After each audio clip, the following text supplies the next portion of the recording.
It's Thursday, January 19th. Coming up live on The View, Audra McDonald's revealing if she has any plans to check back into private practice, how she celebrated New Year's with an engagement ring. Then, hitting the stage to perform a number from the controversial Broadway revival of Porgy and Bess. Audra McDonald has been a busy woman since checking out of private practice, starring in a new Broadway production of Porgy and Bess, and kicking off the new year by getting engaged. Please welcome the beautiful, the talented Audra McDonald.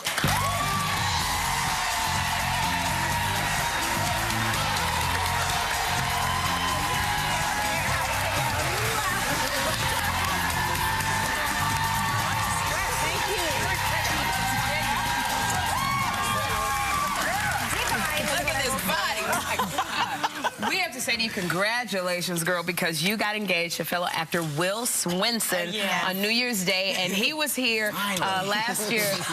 He was performing in Priscilla, Queen of the Desert. Look. Now, how you like your man in drag, girl? You know, it's hard because he's actually very pretty. He's got really great legs. The first time I saw him in one of the dresses on stage with those legs, I was furious. Yeah. I was furious. Like, that's not fair. That's not fair. Did you guys meet while you were working together? Yeah, we met almost 5 years ago, working on the show 5 years ago. Oh, yeah. Congratulations. Yeah. I want to take back, too, you know, we so miss you on private practice.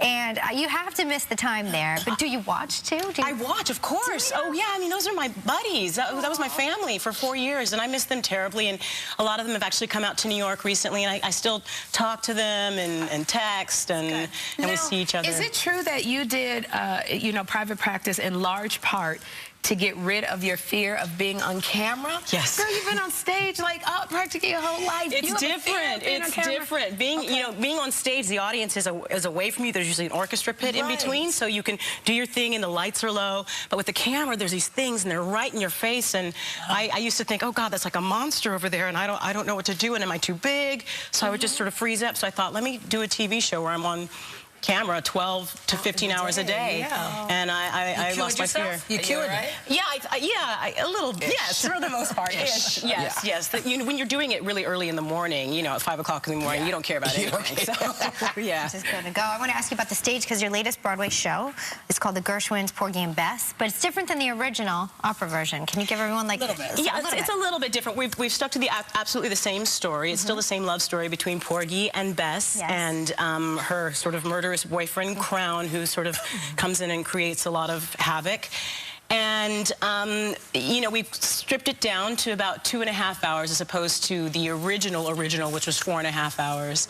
But the story's the same. The music is all still there. It's all great, beautiful Gershwin music. Yes, all the great hits everybody knows, they're all still in there. And we're basically just really focusing on the story, the love story of those two. I saw it last night, and you were fantastic. It's a really great show. You should go to see it. Thank you. But I was going to ask, what do you say to the critics who say that there are lots of racial stereotypes in the play? Well, that's one thing that we have, you know, a lot of even African Americans over the years, as well as other critics, have said, you know, there's a lot of racial stereotypes, and it's, you know, Sidney Poitier in the movie didn't want to even do it. A lot of other people have said the same thing. He regretted it afterwards. He regretted doing it, yes. Well, what we've done is we've really focused on these characters. We've stayed away from making them archetypes or stereotypes. You really know as much about these characters as you possibly can. So you see them as sort of, you know, full-blooded characters out there, you know, people, you know, working hard and falling in love and having issues and tragedy and triumphs in their lives, and that's what we focused on. Yeah, and it worked, I think. Thank you. You know, because I know you guys got some grief when Stephen Sondheim, the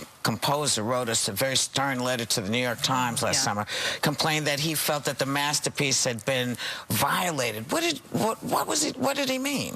Well, I think he took issue with the fact that the estates had contacted Diane Paulus and Susan Laurie Parks to say, go ahead and update it if you feel you need to. And we were doing things to try and sort of make the story a little, like we said, more three-dimensional in terms of making them not such archetypes, and therefore so they actually speak language as opposed to be doing all of that voice box. No. It just, you know, because for African Americans, I think that was important. You want to see real people up there representing who you really are, and that's what we're doing. It's funny because I had never seen Porgy and Bess, so when I went yesterday, it was so lovely, and I was moved to tears. And I thought when I saw these people on stage, these were very proud people who had a lot of dignity who took care of their own. But I loved you so much because your voice is so amazing. I went home and sang to my husband like every song, and it freaked him out really bad. Because he said, stop trying to be Audra. It's not working. Singing it too. Summertime's in my head. Who wouldn't want to try to be? I mean, honestly, I'm going to rename you Tony because every time you are in something, it is now expected. He's amazing. He's amazing. And Norm Lewis, the entire cast is incredible. David Allen Greer has an amazing. He started out on Broadway, actually. That's where he got his start. The actress, was she in Color Purple? Natasha Williams, who plays Mariah. Yeah, they're all incredible people. And we're not taking away from the original production. The original production has its own life, and we're just adding to it. We're adding another version of Porgy and Bess. I want to digress for a second, because I'm told, and I don't know if this is true, Audra, but you and I share an addiction. Oh, we do?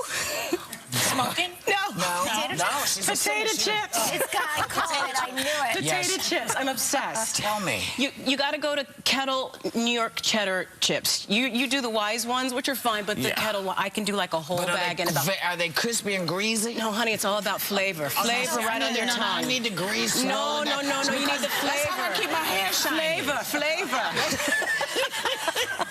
All right, I'll try. I'll send you some. I'll send you a whole basket. Cool. Gotta love it. We loved it. This was it was so amazing, and it was just so touching. We want to thank Audra McDonald, and Audra and her co-star Norm Lewis, who played Porgy, will be back later in the show to perform for us. So if you're in New York, go see the Gershwins, Porgy and Bess at the Richard Rogers Theater. We'll be right back. Oh, so lovely.